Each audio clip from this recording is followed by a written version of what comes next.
কেমন আছেন সবাই? আশা করি ভালো আছেন। আজকে রবিবার ১৩ জুলাই ২০২৫ প্রথম আলো নিয়ে হাজির হয়েছি। প্রথমেই বলে রাখি 49 বিসিএস নিয়ে আমাদের একটা হোয়াটসঅ্যাপ গ্রুপ খোলা হয়েছে, আপনারা সবাই অ্যাড হয়ে যাবেন। এছাড়া বেঙ্গল সোসাইটি .org এই ওয়েবসাইটে হচ্ছে আপনার প্রতি উইকে আপনি ফ্রি মরাল টেস্ট দিতে পারবেন। সেখানে আপনি অলরেডি একটা মরাল টেস্ট হয়েছে, আপনারা আর্কাইভ থেকে আগের মরাল টেস্টগুলো দিতে পারবেন। সো সবাই দিয়ে নেবেন। আজকে গুরুত্বপূর্ণ কন্টেন্টগুলো নিয়ে আমরা আলোচনা করব, তবে আজকে একটু কম কন্টেন্ট, সো আশা করি আমাদের ভিডিও অত লেন্দি হবে না। আপনারা অলরেডি ফেসবুক মারফত কিছু ইনফরমেশন বা কিছু নিউজ আগেই জেনে যান, যেমন ৫ কোটি টাকা চাঁদা না পেয়ে ব্যবসায়ী প্রতিষ্ঠানে গুলি এবং হামলা হয়েছে।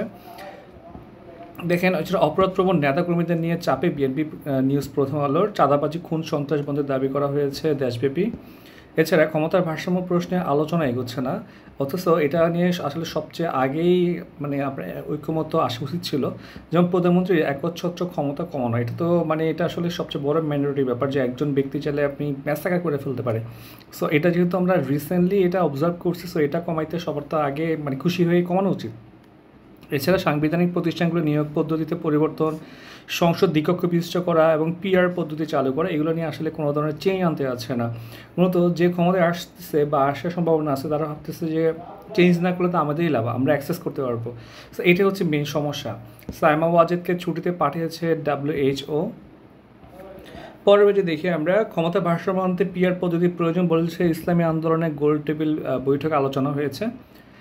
৩ নম্বর পেজে দেখি আমরা, পরীক্ষা ছাড়াই ৬৫ চিকিৎসক নিয়োগ শিশু হাসপাতালে, অনিয়মের অভিযোগ। এবং ৪ নম্বর পেজে দেখি, যুবদল নেতার বিরুদ্ধে চাঁদাবাজির অভিযোগ এবং এক্সপ্রেসে অবরোধ করা হয়েছে। পরিবহন কোম্পানির দাবি তাদের থেকে ৫০ লাখ টাকা ঘুষ চাওয়া হয়েছে। চাঁদা অ্যাকচুয়ালি ঘুষ না। অন্তর্বর্তী সরকারের আমলে অপরাধ নিয়ন্ত্রণ করা যাচ্ছে না কেন, এটা পড়ে নিতে পারেন। দেখেন যে সবাই আলিরিয়াজ স্যার বলেছেন স্বৈরতন্ত্র প্রতিষ্ঠানগুলো ধ্বংস করে দিয়েছে এবং ডেঙ্গু পরিস্থিতি জটিল থেকে জটিলতর হচ্ছে আর কি। আশেপাশে সবাই দেখতেছে এখন সিক, সবার জ্বর। যাই দেখেন, এই যে এক্সপ্রেসওয়েতে হচ্ছে পরে ৫০ লাখ টাকা চাঁদার দাবিতে আন্দোলন হয়েছে এবং অবরোধ হয়েছে, এতে দীর্ঘ যানজটের সৃষ্টি হয়েছে। স্থগিত হচ্ছে যুক্তরাষ্ট্রের ক্রয়াদেশ। আমাদের 35% যে শুল্কটা আরোপ করা হয়েছে, এটা কিন্তু এক্সট্রিম আমাদের জন্য। সো বাংলাদেশের গার্মেন্টস সেক্টর কোনোভাবেই হচ্ছে এটা বিয়ার করতে পারবে না, টলারেট করতে পারবে না। আমরা কিন্তু ডাচ ডিজিজের মধ্যে আছি, অর্থাৎ আমাদের এক্সপোর্ট প্রোডাক্টের একটা প্রোডাক্টের উপর আমরা সবচেয়ে বেশি নির্ভর, এটা ডাচ ডিজিজ বলা হয়। সো এটা যদি ফল করে যায়, আমাদের পুরো এক্সপোর্ট মার্কেট ফল করে যাবে, বাংলাদেশের ইকোনমি বড় একটা ধাক্কা খাবে। বাংলাদেশ যুক্তরাষ্ট্রে আলোচনা চলছে শুল্ক নিয়ে, আবার আলোচনায় বসবে যুক্তরাষ্ট্র। বাংলাদেশ কমানোর একটা সম্ভাবনা আছে, ইন্ডিয়া কমাচ্ছে, ইন্ডিয়ার সম্বন্ধে 20-এর নিচে নিয়ে আসতে পারে। বিশেষ সাক্ষাৎকারে উমামা ফাতেমা বলেছেন, গণঅভ্যুত্থানের একক কৃতিত্ব দাবি করার সুযোগ নাই। এই জিনিসটা ভালো লাগছে, ওনারা এককভাবে দাবি করে না এবং কেউ দাবি করলে সেটা প্রতিহত করতেছে। ইন্টারন্যাশনাল দেখি আমরা, কিউবার প্যাসেঞ্জারের উপর নিষেধাজ্ঞা দিয়েছে যুক্তরাষ্ট্র। ইসরায়েলের কারণে থমকে আছে যুদ্ধবিরতি আলোচনা, স্বাভাবিক, ওরা কখনোই যুদ্ধবিরতি চাবে না, ওরা পুরো টাইম ওয়েস্ট করে মানুষ মারতে থাকবে, এখনও মানুষ মারতেছে ওরা। ইউরোপিয়ান ইউনিয়ন এবং মেক্সিকোর পণ্যে হচ্ছে 30% শুল্ক আরোপ করেছে ট্রাম্প। এটা এখন খুব ইন্টারেস্টিং লাগছে ব্যাপারটা। আচ্ছা, আজকে আসলে খুবই ছোট, আজকে কোনো ইনফরমেশানই নাই আলোচনা করার মতো।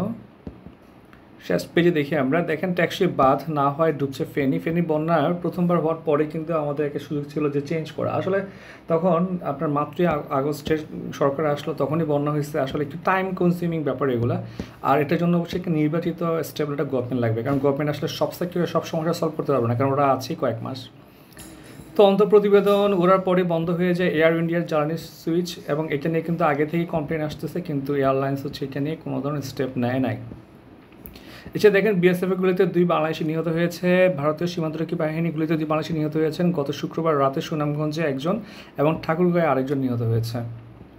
এ হচ্ছে আজকের প্রথম আলো। সবাইকে অসংখ্য ধন্যবাদ।